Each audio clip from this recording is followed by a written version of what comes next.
Hello guys, welcome to our YouTube channel.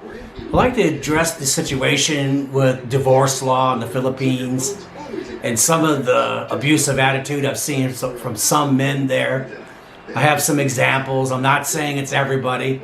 Most men there are very loving and supportive, but there's a need for that divorce law. And we'll look into some of those things, and we'll look into the adultery law, which is extremely one-sided. Hello mga ka! So, kayo ng Ilan. And please subscribe niyo po at i-follow niyo ang YouTube channel ng Masbatenia-Texas lovers. At sa mga YouTube lovers na, yun po natin ang ating YouTube channel. Again, subscribe niyo ang channel ng Masbatenia-Texas lovers. Okay, salamat po.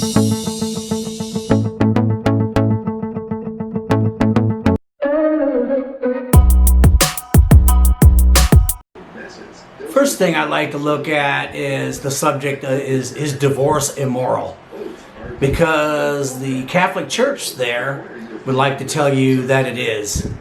And just depends on what you believe. So let's take a look at the words of Jesus first. So taking a look at this verse right here, it states that Jesus would allow divorce in the case of marital infidelity.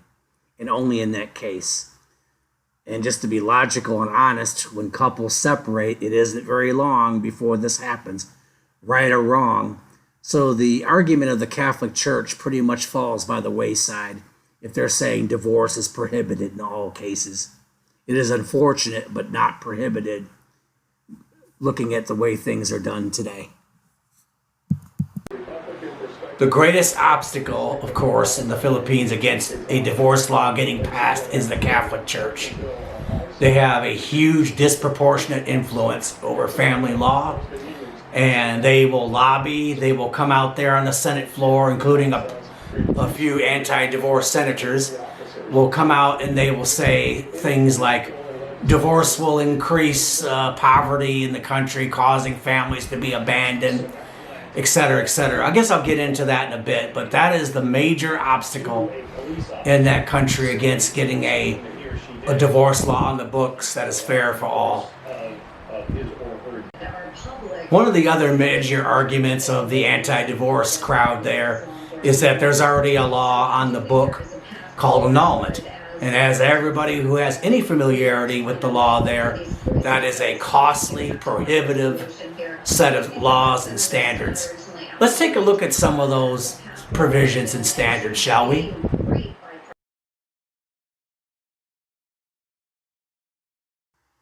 So on this first slide here, we see the annulment provisions for marriages that are already in progress, which means those who have been married for a while. So it's allowed under grounds of lack of parental consent of one or both parties between or age of 18 and 21. So you would have had to prove that there was no consent, you ran off and got married. The other one is either party is unsound mind. That's the major one that's being used now in the Philippines today. It is very hard to prove, very costly. You have to pay psychologists and counselors. You see the other ones, fraud in obtaining the consent of the party, force or intimidation, impotence or failure to consummate the marriage, sexually transmitted disease, which is incurable.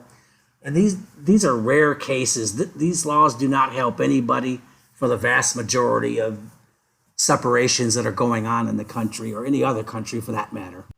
These are the provisions, in other words, for annulment from the very beginning.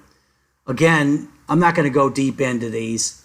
You can read through them, but they really don't help anybody who's in the long process of marriage. They need to separate. There's been some abuse going on or something like that. You can read through them, but these are absolutely worthless for someone who needs to get out of a marriage. Convoluted, aren't they?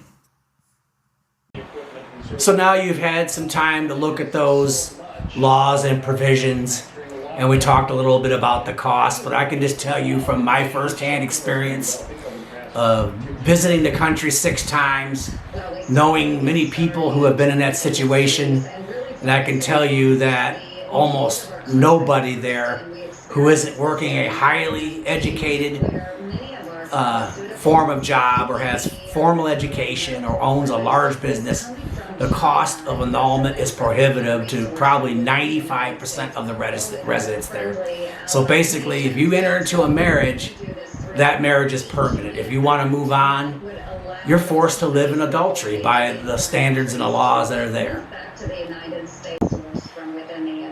Next thing I like to talk about is the laws there regarding adultery and something called concubinage, if I'm even saying that right. So there's a set of laws there in the Philippines that are probably originating from Spanish law that are probably 400 or 500 years old, and they are extremely slanted toward men.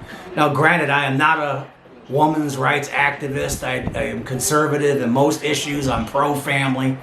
But this set of laws is absolutely, it's barbaric in some ways. So basically what it is, and we'll go into it in detail in a minute, but basically what it is, a man can file an adultery charge on a woman and all he needs to prove is that she had intercourse with another man. And that's all he needs to prove, nothing else. If they're separated, she's with a man. Doesn't matter where she's living, where she's done it. Now, whereas if a woman wants to file a case on a man, she has to prove the same, that he's had carnal knowledge or intercourse with the lady. She has to prove that he was providing some kind of support and a place of residence. Again, we'll look at this law here in a bit, but it's a lot harder for a woman to prove adultery than it is for a man to prove for a woman. So it's completely slanted. Let's take a look at the law. So take a look at this and get ready to feel like you're back in the old ages. But basically for women, I'm not going to read through that whole thing, but if the husband can prove that she had carnal knowledge, had sex with her partner, and that is considered infidelity, he can basically file charges on her. It is a crime. All it needs is the proof that some kind of carnal knowledge or intercourse occurred. Now let's look at the next one. Okay, this next one is a little more convoluted. This is the one for men. It's a little easier on him. So basically it says the wife has to prove that he had carnal knowledge of the lady or intercourse, sex or whatever, and that he cohabitated with her, that he lived with her somewhere, was, in other words, providing support. Looks like there's even a third burden of support on there. So in other words, all the man needs to do is prove that the woman had intercourse or carnal knowledge. And all the woman has 2 or 3 burdens of proof. The deck is stacked. Completely unfair, and this really needs to go away. Wow, guys, that was quite a read, wasn't it? It just gives you a headache just to look at that. And to even see that on the laws of any country. I'm not criticizing. I understand traditions. I understand a lot of people, they're thinking they're protecting marriages, anything like that. But to have a law to where a man can charge a wife with adultery easily, and if a woman wants to do the same, she has to go through 2 levels of discovery or proof. So what is the solution to this? How do we abolish laws like that? How do you get the divorce law in action? How do you get it enacted in that country? And I would say the first thing to do is get involved. This pandemic has put everything on hold. The divorce law was passed in the Congress in the Philippines in early March, and I think it was passed overwhelmingly. It was on its way to the Senate, and then boom, coronavirus hit, and everything's on hold. Debate is on hold, and they're not going to discuss it for right now. But when this pandemic is over, let's not forget what needs to be done. There are literally hundreds of thousands, if not millions, of ladies and men that are sitting there in limbo. Their spouses or their husbands or whatever have left them years ago. They already had kids, moved on, and they've gotten so used to living that situation. The divorce law is so far from their mind because they get to live the life, well, they're living the life of the new family, but they're still married. And if they ever want to get remarried, if they ever want to leave the country, there's complications when you have somebody else's last name. That could screw up your immigration status. And again, if you want to move on and consecrate a new marriage, you can. And it's really hard to debate the morality of that. We talked about it earlier. But the major argument of the anti-divorce crowd is if we allow divorce, there's going to be wholesale epidemic of fathers abandoning their wives, not supporting children. It's going to increase poverty. Okay. Oh, come on. These senators are being blinded by the Catholic Church, and somebody is putting up phony numbers or their mind is stuck in a groove. This is already happening. I challenge someone to find me an example. You could even put it in the YouTube comments if you know of it.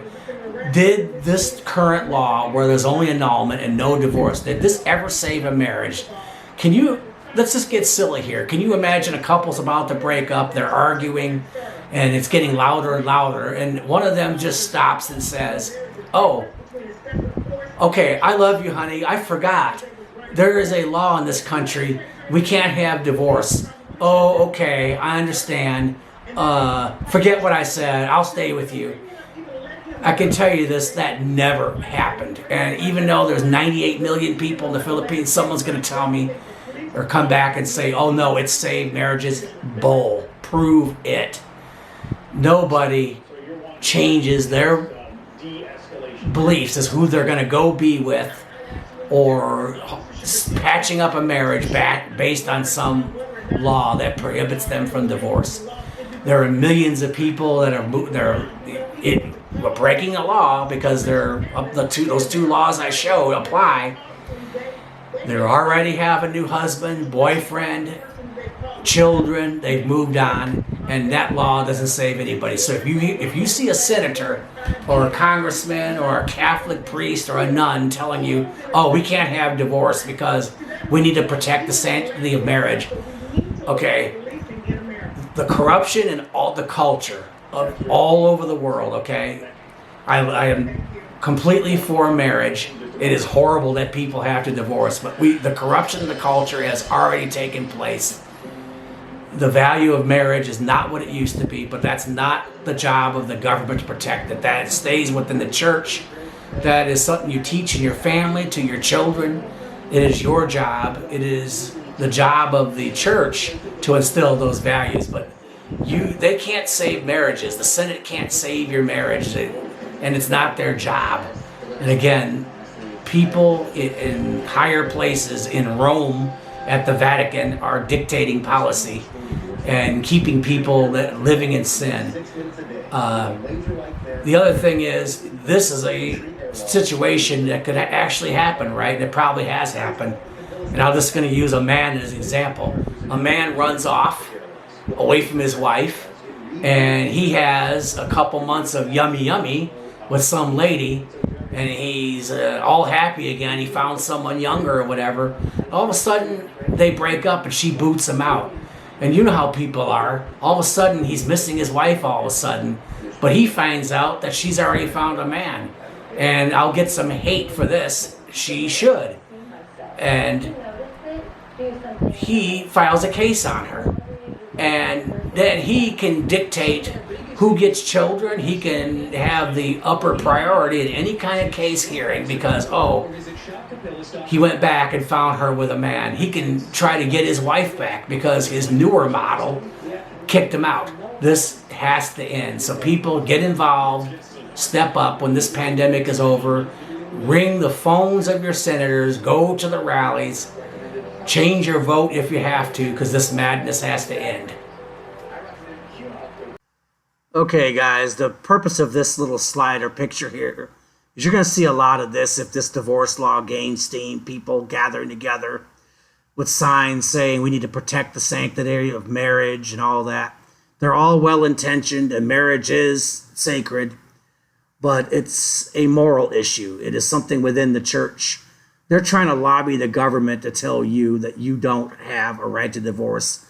They'll present these sweet images with their marching with families and children. But I want to tell you something. The people you see in this picture here are probably happily married men and women, or the people that just are not affected by separations, abandonment, and things like that. They might know somebody who is, but they're out there protesting, but the situation at hand is not affecting them. Don't be swayed by these protests or these images that they are going to present. Okay, so my last segment is here. Just a couple of observations on the attitude I've seen on some men. Okay, I'm not trying to insult anything. It's just an observation, right? In some third world cultures, the overdominance of men is prevalent, especially in poorer countries. That's not an insult, it's just true. And what I saw there is a lot of men think they are the boss, that they are the leader in all situations, that everything they say goes. And if there's any opposition, there could be a large argument, or sometimes, in rare cases, again, most people are not like this, could be violence. So I want to give you the example of somebody. I'm not going to give any names, but I know of it and I know it's true. You have a lady, and she owned a business in one of the provinces, and her husband likes to go out and do cockfighting. He likes to get drunk, take the family's money from that business and blow it on cockfighting, and then come back home with not enough money to pay their bills, not enough money to pay off their vehicles, and they lost their business, and they ended up having to borrow money from people because they were about to lose everything. So what recourse does that lady have? I'm going to tell you, in this country, I'm not trying to say one's better than the other. In this country, if you do something like that, you deserve your partner to go get an upgrade. And I'm going to catch some hate for this. Ladies, if you got a man that's coming home drunk, and he's working far away somewhere, or he's blowing the money and coming back with nothing, and then you're forced to go to work because he's an overgrown boy and he's blowing your money, you have a right to go get an upgrade. And I'm not going to say what that is. Again, some people think that's immoral. Stand by your man? No, not in that case. But I'm just saying, in the case of that one lady, the man thinks he can go out and blow money gambling. Okay, that's the family's money. So number one thing you hear a man say is, I am the boss of the family. No, you're not. This is for the guys. It is a 50-50 marriage. All decisions are arrived together. You are not the boss. This is aimed at men.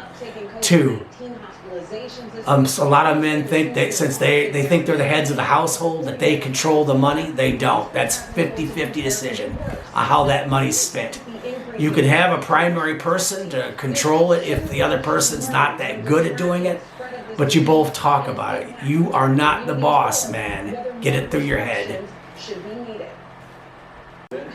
The other thing I hear a lot is, and I see it, I know it's cultural, and I know a lot of people think it's sweet, and if you want it in your home and you allow it, that's fine. But if it's being forced, it's not right. And that is, the man comes lumbering into the house and he thinks that all the housework is of the wife.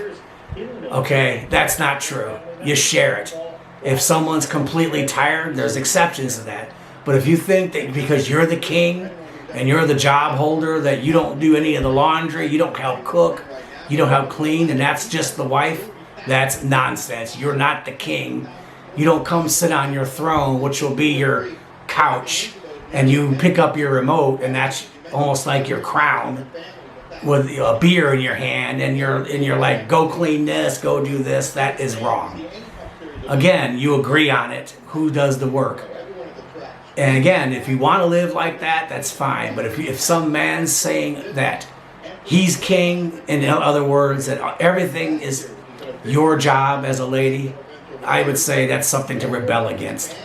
So I'm pretty much done with my rant, but I just like to say in closing, people, don't let this divorce law drop. There's some momentum.